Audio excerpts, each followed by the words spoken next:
Welcome back. In this video, I'm going to show you how we can set up an association, a one-to-many association between two Mongoose models by embedding data. And we're going to be working with user and post. So this will be like a Facebook or a blog app where we have a user, and a user can have many posts, but a post belongs to one user. And we're not going to be creating an actual app here with routes and templates. We're just going to focus on the data and the data modeling. So I'm going to get started by making a new file inside of this associations directory that I made. You can do this wherever you want. It's going to be a single file, and I'll call it embed.js. And I'll open that up. And inside of here, I'll require Mongoose, which I haven't installed yet. So I'll do that next. npm install Mongoose. And that will take a moment. There we go. Let's make some space. And once we require it, the next thing we want to do is connect to a database. So mongoose.connect. And this is totally up to us again, the name of the database, but it has to be mongodb://localhost/ and we'll call this blog demo, just like that, and save. Okay, so now we need to define two models. We have user and we have a post. And a user will just have an email and a name, and a post is going to have a title and then a content, the actual post itself. So we'll start with the user. We need to define the schema. So var user schema equals new mongoose.schema. And then we're going to have email, which is a string, and name, which is a string, just like that. And then we'll create the model. So var user equals mongoose.model user, the singular version, and then user schema is what we're building it from. And we'll save that. Okay, now let's move on to the post. So we're going to create another schema, this time var post schema equals new mongoose.schema. And then each post has a title that's a string and content that will just make a string as well. And then we also need to turn that into a model. Var post model equals mongoose.model post, comma, post schema. All right, so we have two schemas set up, two models. Let's make a little bit of room here. So we have our posts and we have our users. And let's just try running this, make sure we don't have any syntax errors to start. Node embed.js looks good. Now let's go and create a single user just to make sure our model works. So at the very bottom down here, I'm going to make a new user. So we'll just call it var new user equals new user. And then we'll pass in email, and email will be charlie@brown.edu, and name will be Charlie Brown, just like that. And then let's save. So new user.save, and then we'll add in our callback with the error, and then the data coming back, which is hopefully our user. And then we'll just do if error console.log error, else we're going to console.log user. So far, no associations. I'm just testing to see if our user model works. So let's run this. Node embed.js, and we get our user back with the ID that was automatically generated, name, and email. Great, let's try the same thing with post. So I'll comment that out so we don't get another user. And we're going to do var new post equals new post, and a post has a title. And the title of the post will be reflections on apples. And the text of that post, or the content, I think we called it, yes, content, will be they are delicious. All right, great blog post there. We'll save, make sure everything's good, and then we're going to actually do new post.save, pass in the callback again. By now, hopefully you're getting comfortable with this pattern because you're seeing it nonstop, where we're passing in this callback to Mongoose every time we do anything with Mongoose, finding, creating, saving, updating eventually, removing eventually. We need to pass in a callback with the error as the first parameter and then the data as the second one. All right, so if error console.log error, otherwise console.log post. Make sure these both work. Let's try it. And we run into a small issue. It's telling us that post is not defined when we're trying to make a new post. And the most logical reason for that to happen would be if we named our model something other than post. And what do you know? We named it post model. And by we, I mean that I named it incorrectly. So let's go with post. We could have kept it as post model and then changed it here, but it's definitely conventional to have it just be the name of what you're making. You don't need to have model in there. You don't need any extra characters, just the name of the model itself or of the entity, post, with a capital P. All right, so that matches now, right? We have post and post here. Let's try this again. And this time it adds a new post, content, they are delicious, title, reflections on apples. Okay, now that we've made sure that our two models are working correctly, we can make a post and we can make a user, but currently they have nothing to do with one another, and we want them to have a relationship. Remember that we want a user to have or to own many posts, and a post will belong to one user. So that's a one-to-many relationship. And the way that I'm going to show you to accomplish that is by embedding data inside of the user schema. So it's going to look like this, and then I'll explain it in just a moment. Where we're going to have a posts attribute inside the user. And inside the posts attribute, we're going to have a bunch of posts. And to make that work, we need to add the post schema inside of an array.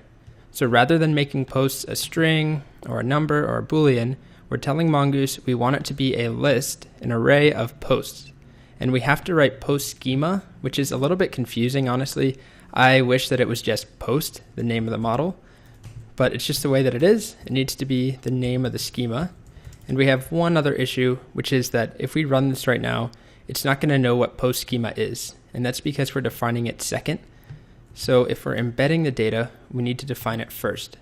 So we define the post schema and the post model, and then we define the user schema, and inside the user schema we're adding an attribute called posts, which is an array of posts.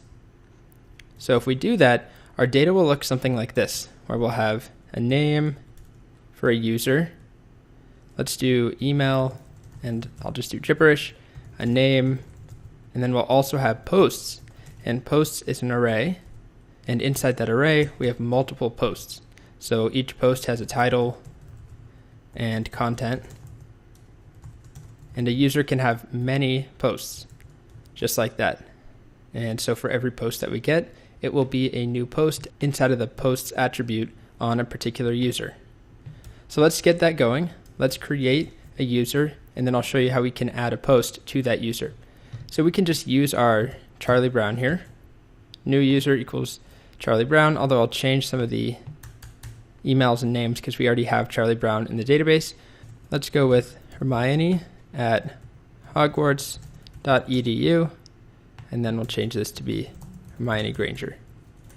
All right, so we have a new user, and then to add a post to that user, all I have to do is write new user dot posts dot push, because it's an array, and I push in a new post, and a post has a title.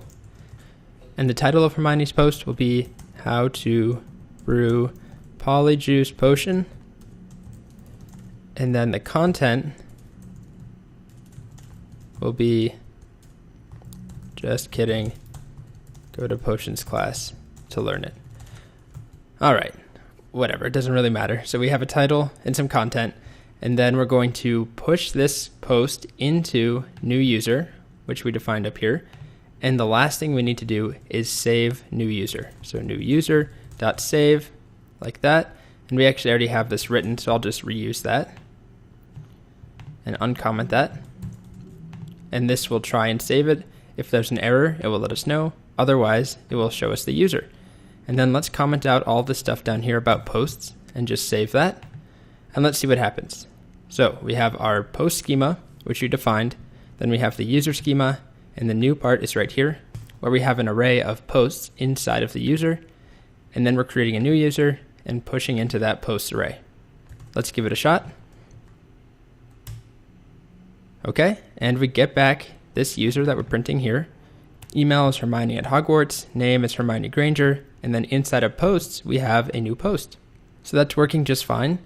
Now let's try something else where I'm going to comment all of this out, and rather than creating a new user, let's retrieve the existing user. So I'm going to retrieve Hermione.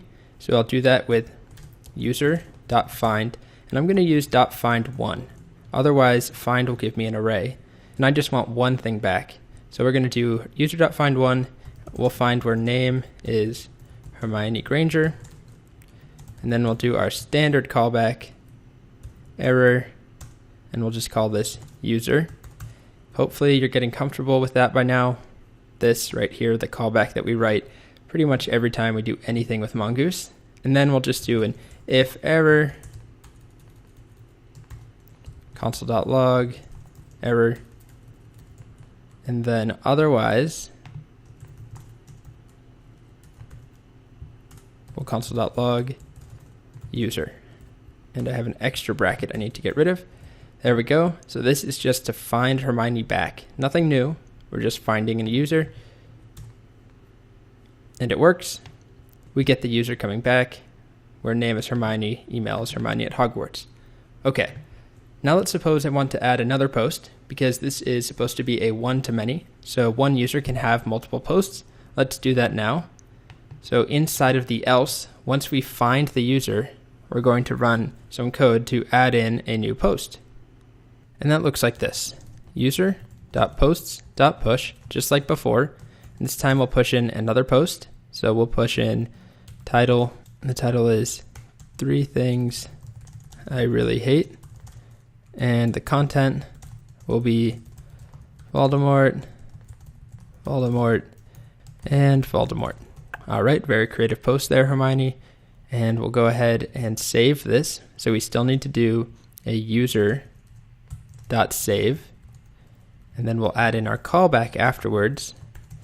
Another one of these, error, and we'll just call this user again.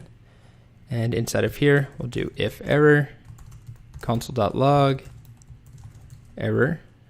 Otherwise, console.log user. All right, so this is what some people would call callback hell. We have a lot of callbacks here.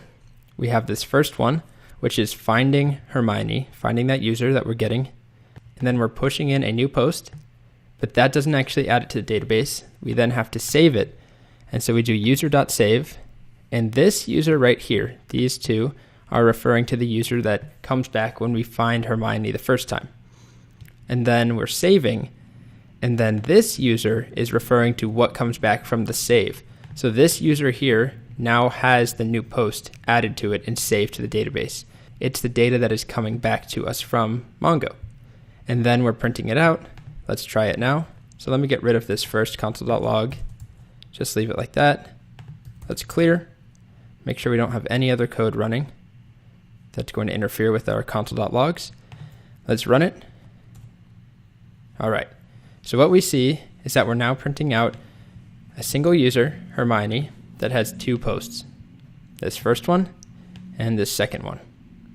And they're both stored inside of the posts attribute on the single user. So it's one-to-many.